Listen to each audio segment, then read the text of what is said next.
Salut à vous les padawans en développement web, c'est NatFreeJS et aujourd'hui on va s'amuser un peu. On va animer notre hamburger en CSS juste avec des transitions. Nous verrons qu'en s'y prenant bien, on peut faire des trucs vachement cool en CSS.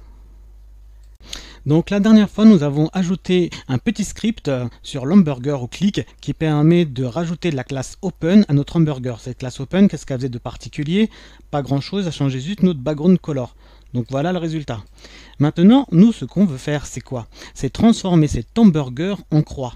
Comment on va s'y prendre? Donc premièrement, on va réfléchir un petit peu. Pour faire une croix, nous avons besoin de deux barres. Donc une barre comme ça et une barre comme ça. Et si nous avons trois barres, donc le plus facile à faire, ça serait déjà, pour pouvoir avoir une belle croix bien symétrique, de faire baisser notre hamburger du haut là, notre pain du haut, notre pain de mie du haut, et de le ramener au centre. Et notre pain de mie du bas, pareil, de le ramener au centre, au niveau du steak.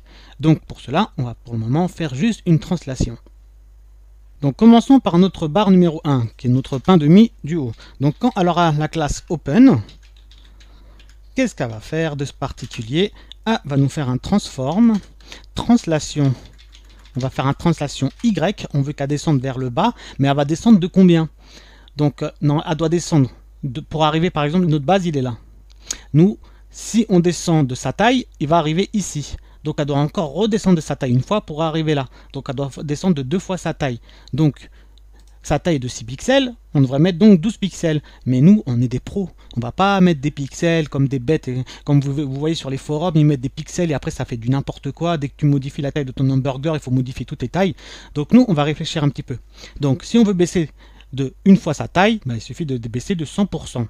Et si on veut baisser deux fois sa taille, on va baisser de 200%. Comme ça, quelle que soit la taille qu'on aura mis en pixels ici, notre mouvement sera toujours impeccable. On enregistre, j'appuie sur mon hamburger et on regarde si ça fonctionne déjà pour notre barre 1. Hop, ça fonctionne nickel. Il est bien superposé à notre steak du milieu. Maintenant, on va faire la même chose pour notre barre numéro 3 cette fois-ci. Donc je reprends le même code. Là, je mets 3. Et cette fois-ci, c'est le contraire, on veut que ça monte, donc ça va être moins de 100%. J'enregistre et je clique. Waouh! Voilà, on commence à avoir un beau résultat. Par contre, on fait quoi de cette barre du milieu maintenant? Bon, on s'en occupera plus tard. Ce qu'on va faire également, c'est que maintenant, on veut une rotation pour que tout ça se transforme en croix. Donc on va faire une rotation tout simplement de, je pense, si on fait une rotation de 90 degrés, notre barre va passer à la verticale. Donc nous, on va faire une rotation plutôt de 45 degrés. Pour faire une rotation, c'est pas compliqué, c'est avec Rotate. Rotate, et on met ensuite tout simplement de combien de degrés? Donc si je mets 45 degrés, alors ça s'écrit comme ça, deg.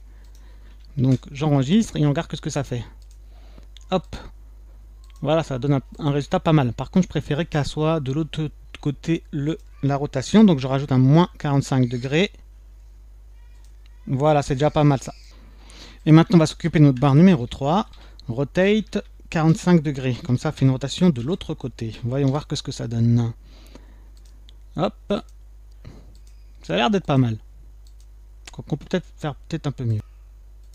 Maintenant, donc, il faut se débarrasser de notre barre du milieu. Donc on va s'en occuper. Alors on peut faire pas mal de choses pour celle-ci. Point barre 2. On peut faire par exemple qu'elle disparaisse vers la droite. Donc on peut faire un transform, translate sur le X cette fois-ci, par exemple de 100% de sa taille. Voyons voir ce que ça donne. Hop, et là on voit qu'elle s'enfuit, mais elle disparaît pas. Donc il faut qu'on rajoute avec une opacity.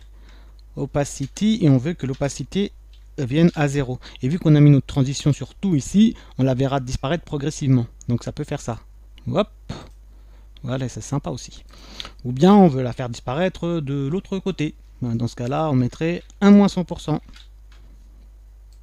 Hop. Ou bien on peut lui faire un 360 degrés. On va mettre un rotate. Un rotate de 360 degrés. Voyons voir ce que ça fait. Et après, elle va disparaître. Hop, ça peut faire un truc comme ça. Ou bien, ce qu'on peut faire, c'est tout simplement, elle va faire une rotate elle aussi de 45 degrés et elle va disparaître avec les autres. Donc là, ça fait quoi? Oui, ça fait ça comme effet. Ou bien de moins 45. Hein. Tout est à votre convenance. Voilà.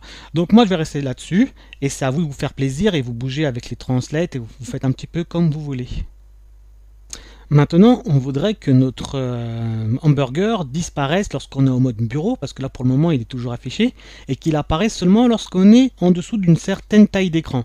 Donc en général on va choisir 800 pixels. Donc pour faire cela, on va devoir passer par les Media Query. Donc premièrement, je retourne dans mon hamburger qui est ici, et je lui mets en display none. Là, il va disparaître complètement, il n'existe pas. Et maintenant, nous allons mettre une règle de Media Query. Donc c'est très important à comprendre les Media Query, c'est avec ça que vous faites du responsive. Donc vous choisissez média, vous choisissez une taille d'écran. Moi par exemple je veux maximum width, qu'est-ce qui va à 800 pixels. C'est-à-dire que si on est en dessous de ce max, et bah tu vas m'afficher ça.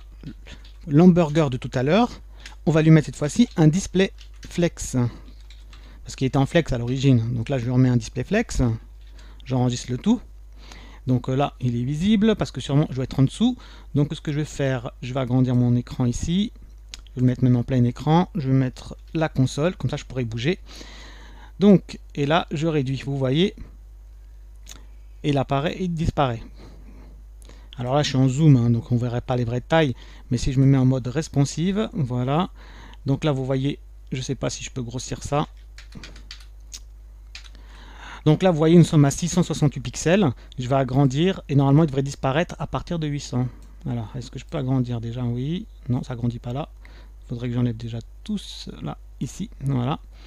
Donc j'agrandis, j'agrandis, j'agrandis, j'agrandis. On y est presque. Hop, à 800 pixels, il a disparu. C'est ce qu'on veut.